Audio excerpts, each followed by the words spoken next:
আমরা যারা কম্পিউটারে নতুন কাজ শিখেছি অথবা শিখতেছি তারা কিন্তু সেভ এবং সেভ এস এই দুইটা অপশন নিয়ে অনেকটা কনফিউশনে পড়ে যায়। তো আজকের ভিডিওতে আমি আপনাকে সহজভাবে বোঝানোর চেষ্টা করব। আপনার বস যদি আপনাকে একটা ডকুমেন্ট লিখতে বলে, সেই ডকুমেন্টটা লেখার পর যখন আপনি সেভ করবেন, আপনার বস এসে যদি আপনাকে বলে এখানে 5টা লাইন পরিবর্তন করতে হবে, তো আপনি সেই ডকুমেন্টটা ওপেন করে যখন 5টা লাইন পরিবর্তন করার পর যখন সেভ অপশনে আপনি ক্লিক করবেন, তখন কিন্তু আগের ডকুমেন্ট আর থাকবে না।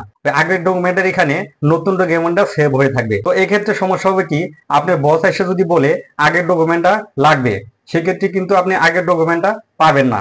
তো এই জন্য আপনাকে কি করতে হবে, নতুন করে যে ডকুমেন্টটা কারেকশন করলেন এটা আপনাকে সেভ এজ এর মাধ্যমে সেভ করতে হবে। তাহলে আপনার আগের ডকুমেন্টটাও থেকে যাবে এবং নতুন করে যে ডকুমেন্টটা সেভ করলেন সেটাও থেকে যাবে। সেভ করলে শুধুমাত্র একটা ডকুমেন্ট একবারই থেকে যায়, আর সেভ এজ এর মাধ্যমে একটা ডকুমেন্টকে বিভিন্ন নামে সেভ করা যায়।